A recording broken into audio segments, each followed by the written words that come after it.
All right, our next topic has impacted seemingly everyone from large companies to your local corner store. It's staffing shortages. And let's bring up our panelists to discuss that topic. Renee Fry is president of Talent Q with 20 years experience in employment recruiting. Renee, welcome. Hi, thanks for having me. Absolutely. And let's also bring up Kathy Finnerty Thomas, president of distributorship Stowbridge Promotion Group, who's going to give the viewpoint of a company in the industry and how we're dealing with staffing shortages here. Kathy, welcome. Great. Thank you. I'm glad to be here. Great. All right. Before we even get started with our panelists, let's bring up our poll for the audience so everybody can get involved in our discussion. The poll for this session is: how hard has it been for your company to fill open positions this year? So something certainly that we're going to get into with our panelists, but we're looking to get the audience's opinion. How hard has it been for your company to fill any open positions this year? I know for us it's been difficult, but how about for you? So we'll get those results and talk about them while the session is going on. So along those lines, Kathy, let me go to you. Obviously, there's difficulty in the market on filling positions and ensuring that you have the right people in the right spot, and then also retaining people. We've seen a Wall Street Journal report from the last within the last few days that last month was the largest number of people leaving jobs in decades. So, Kathy, what do you guys do at Stowbridge to focus on retention? What kind of things do you do to ensure that your people stay? Thank you, Andy. I would say that for us, my people are my most important job. Taking care of our people, making sure that their needs are met. And I think with the pandemic, it's even heightened more of the personal issues that people are dealing with. So making sure that they have what they need, making sure we're managing, everybody's health and welfare. We have everyone back in the office here. We do have a production department, so those people kind of came back gradually, but my staff, actually, the rest of the sales and customer service all asked to be back. They wanted to be together because we're better together, and it's really enabled us to do a lot here. We do a lot of things here that are surprise things. I might make banana splits pancakes when people are coming in the morning. Well, that sounds Um, yummy. yeah, which is always a fun treat. Our production department starts at 6, so I have to be up pretty early to start making pancakes. Like a bakery. Actually, last week we did something really, really unusual. Our staff looked really, really tired and fatigued. They had been working really hard, getting a lot of orders out, and it's been challenging in the industry, of course, with finding inventory.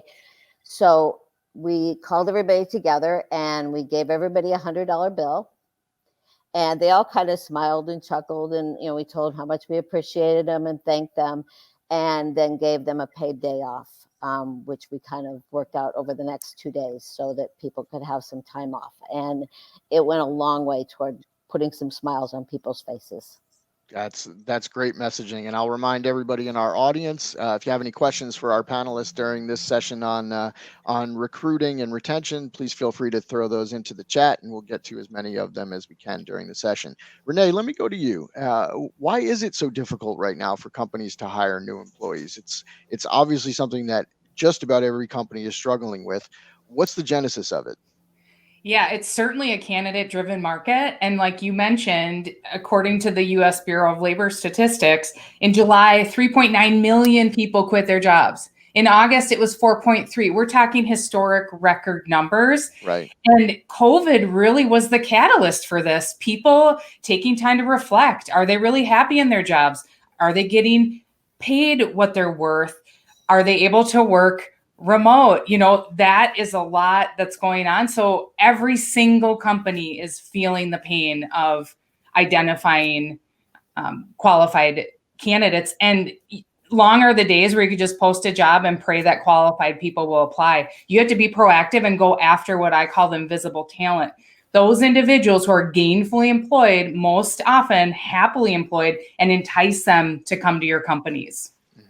So, Renee, let me stay on that. What creative strategies are you seeing companies use to find and hire new people? I know that people talk all the time about the need to be creative in hiring. It's not just placing a want ad. It's not just going on LinkedIn and doing the kind of simple direct search maybe to exactly what you're looking for. So what are they doing? How are they getting the people that they need?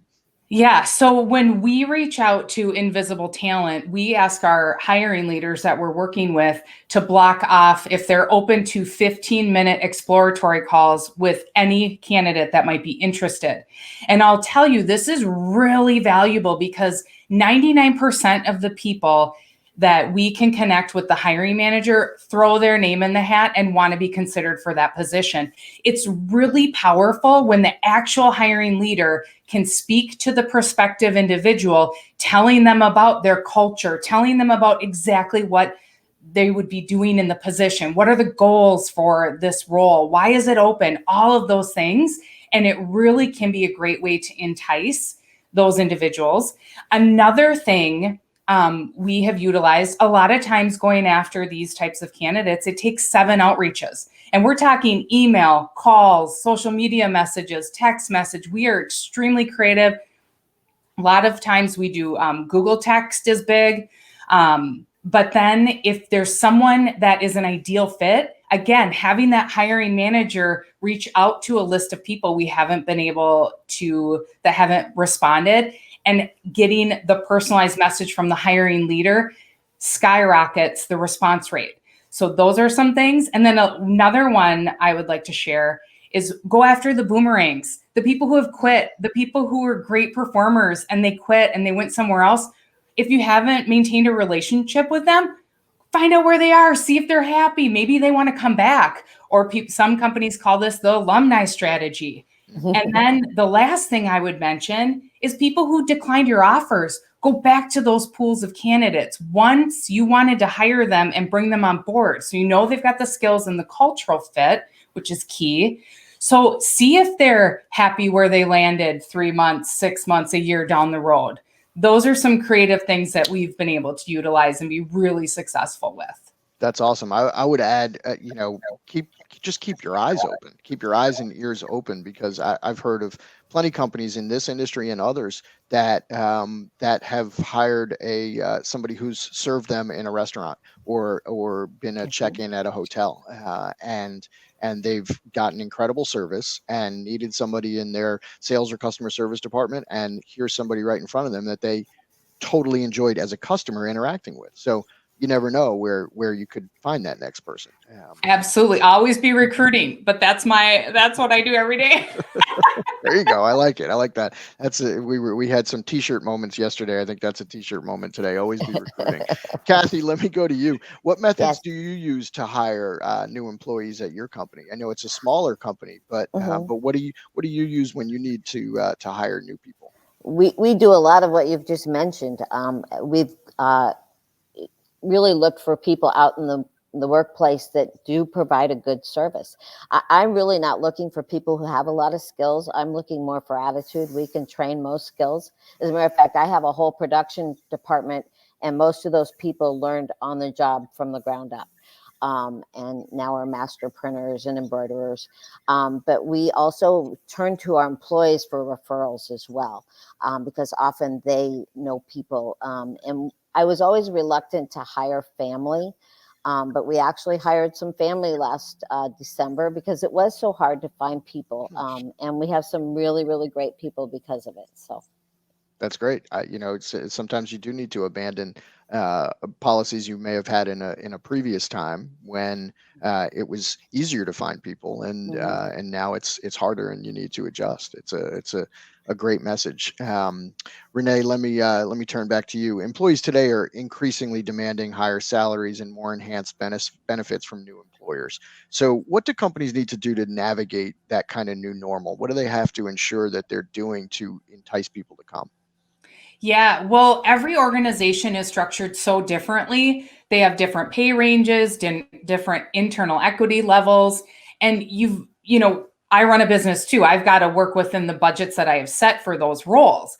But if you find your salary ranges aren't competitive, you really might need to do a calibration and recalibrate them. However, if your budget is fixed, then you have to look beyond the job description and your requirements and see maybe you can get someone less experienced because they're going to demand less of a salary or compensation? Can you train somebody like Kathy mentioned she does with her team? Or can you promote someone from within? So there's a lot of things you can consider in all those aspects. And then lastly, benefits though. I'm seeing benefits become extremely competitive. We have companies we work with that offer free snacks, tap beer Fridays, Grubhub monthly allowances, cell phone allowances, unlimited time off. These things, and you will think they're really little things, but to the employees, the younger generations, these things are like super important to them. So don't look, make sure you're competitive in those areas. And I'm sure a lot of your peers, you can benchmark with what types of benefits you're offering, but those are really important. Renee, what about the ability to work remotely? Obviously, for the better part of 2 years, we've all had experience with it here, and some people are almost demanding it in the workplace Yeah. and looking to have that sort of work from anywhere or work from everywhere plan. Are you seeing companies being able to adjust there, or are they sticking to their policies of before? I would say it's a really mixed bag. I have companies similar to Kathy's where if you have to physically be there to do your job, they're requiring them to be in the office, right? But a lot of the other companies, if the role doesn't require you to be physically there, they are being really flexible because that's allowing them to retain their employees. I think a lot of people are quitting through the Great Resignation because they aren't allowed to work virtual anymore, and the companies are requiring them to be back in the office. And then from a recruiting standpoint, when you open up a pool to virtual candidates, that 100 times increases the amount of your candidate pool, because now you're not just looking in, like, say, the Twin Cities metro area, you're looking at the entire United States, which is very more beneficial for employers because your candidate pool is greater. Well, our poll of the audience about how hard it's been to fill open positions this year, we have some preliminary results. So the poll is still open if you want to take it in the polls section on the right of your screen. But it's obviously very hard for our audience. So for 38% of our audience said extremely difficult. Another 38% said moderately difficult, and then only about 25% said easy, either moderately easy or extremely easy. So it's clearly hard. So Kathy, along those lines, you talked about some benefits and perks that you offer to your employees, but what else do you do to ensure employees stay motivated year round? Stay motivated and excited to be where they are. Sure. We do actually have some remote employees who had worked here and wanted to be closer to family. So we have someone in Chicago and someone in Missouri. We really, especially since the pandemic, have tried to take people more at their individual level and what they need. So flexible hours, things like that. I have one employee who has young children who are not able to find daycare because the after school programs have so few people. So we've been really flexible with how he does work. It's funny when we interview people, I always tell them we have a 401k, we have health benefits that we pay 90% of, and a variety, vacation, paid time off, things like that.